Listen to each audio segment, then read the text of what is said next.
Greetings, adventurers, and welcome back to Abnormal Voyages. My name is David, and today we find ourselves in Santa Fe, New Mexico, the Land of Enchantment. We're outside the Capitol building here, and we're going to go have some amazing New Mexico adventures.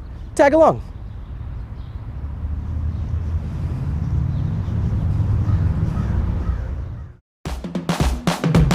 We're going to a place that you've never heard of before. It's Abnormal Voyages.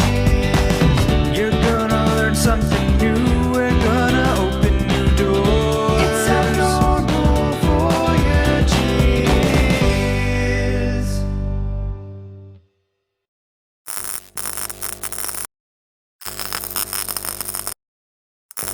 The New Mexico State Capitol building was honestly unlike any other Capitol building I had ever seen. Though it wasn't super fancy on the outside, the inside was almost more like a museum than it was a government building. Which makes perfect sense, as New Mexico is well known for its illustrious folk art. The building is laid out in a large circular format, so every few feet you're discovering new art pieces to indulge in. There was no one particular subject that all the art was about, but the history of New Mexico was certainly a popular subject for several of the pieces, which makes complete sense considering where we were. The Southwest art style is extremely distinct and very prevalent in all of the pieces here. I think it's really cool that the New Mexico government has given local artists the opportunity to have their art displayed here and to actually become a part of the seat of government here in their state. It shows that they're proud of them and the things that they've achieved, and it really gives you that sense of togetherness that the state is all in a united front. There were pieces made out of, shall we say, unconventional artistic materials, but out of everything that we saw here, I've got to say that my absolute favorite piece was hanging here on the wall, a giant buffalo head. It was absolutely gorgeous. Just look at the detail on this. But we couldn't stay here all day just looking at art. It was time to head out and see what else the state had to offer. After seeing some of the beautiful natural landscapes in New Mexico, it's easy to understand why so many people here have been motivated and inspired to art. This has been going on for centuries.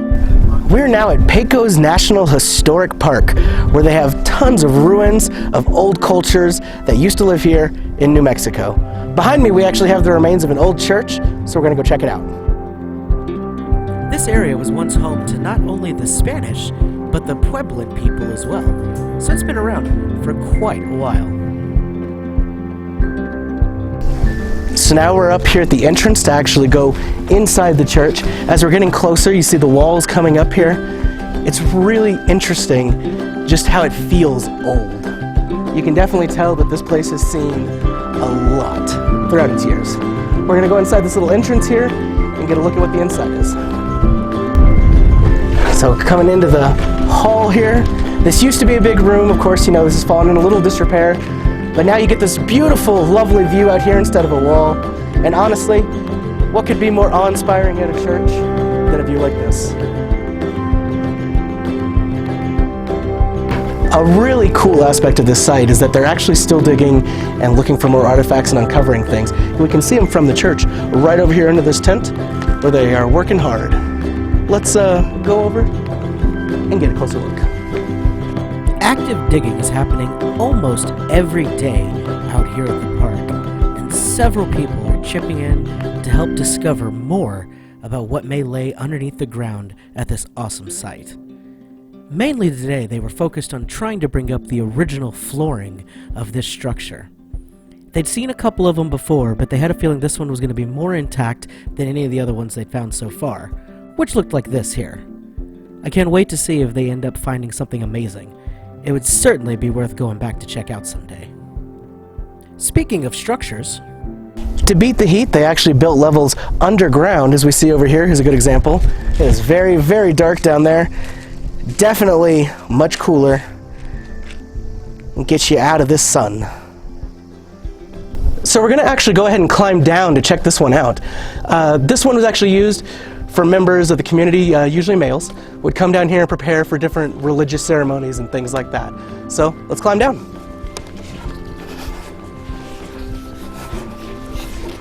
So welcome to the bottom floor here.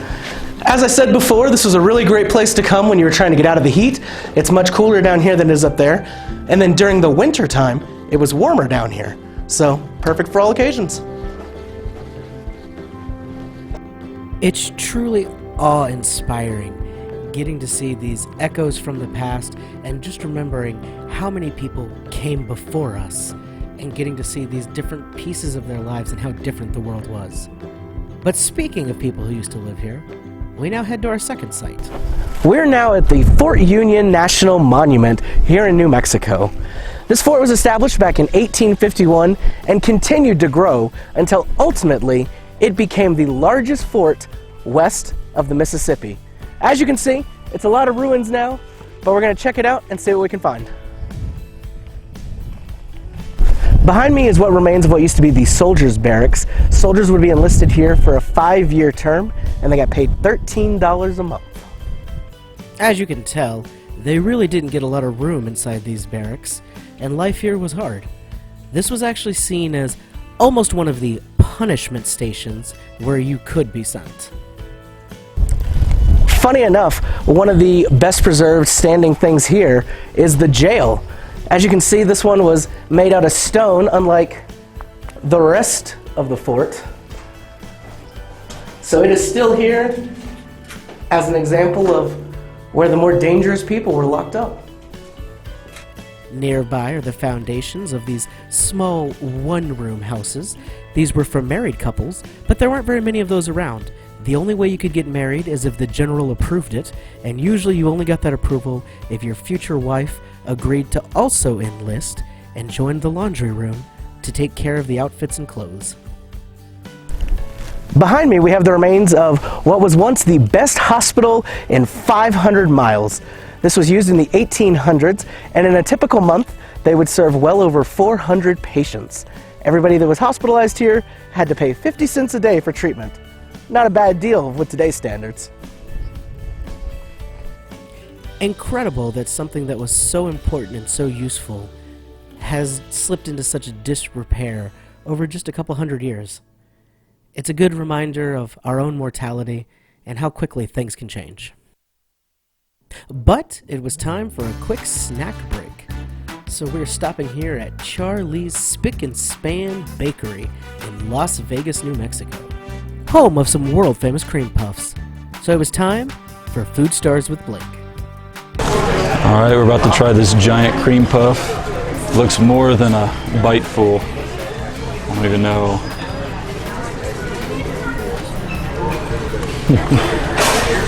It's definitely a mess with one.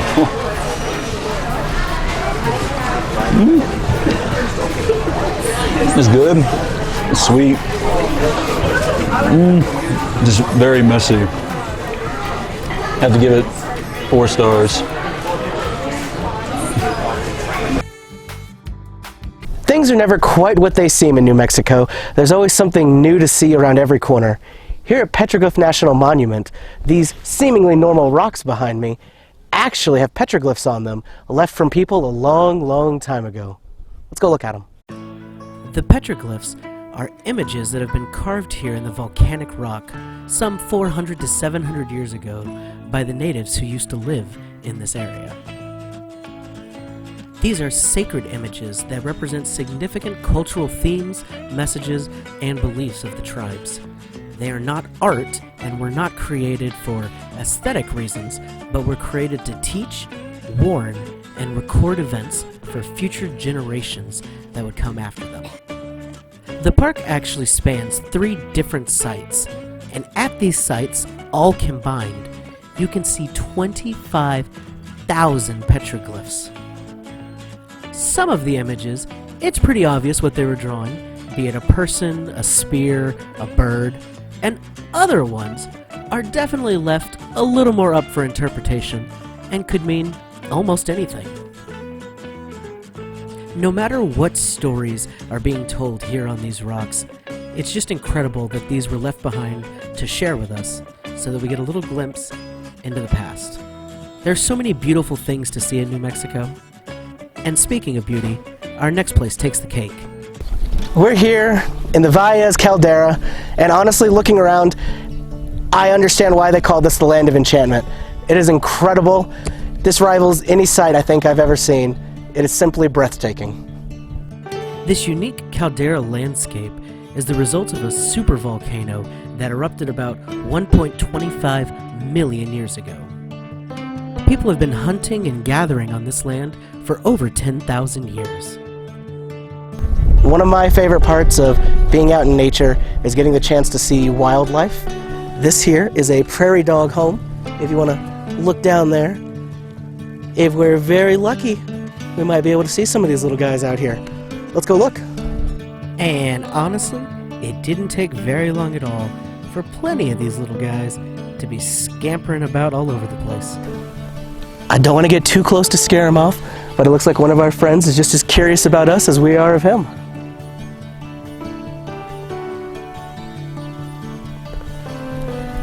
Very cool. These are called Gunnison's Prairie Dogs, and they're considered a keystone species in this area.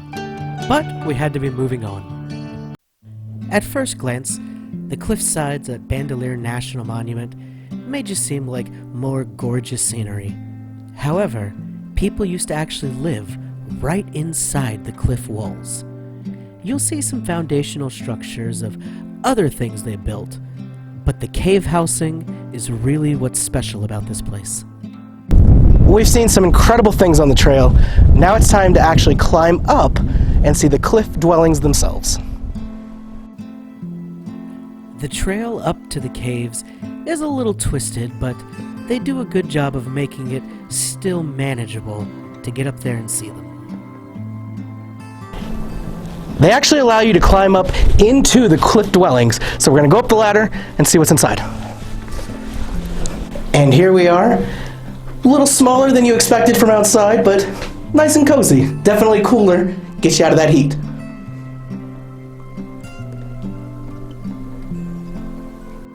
In a time where shelter of any kind was considered a blessing, these caves supplied it. Whole communities were built up here around these cozy little caves, little neighborhoods, everybody living up in the cliff, protected from the sun and any predators below. Well, it was a bit of a hike, but we made it to the top of the cliff dwellings, and it was certainly worth it.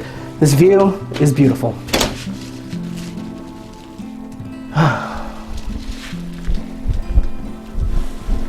And that's all the time we have for today. My name is David. This has been Abnormal Voyages. Thanks for tagging along. We'll see you in the next one.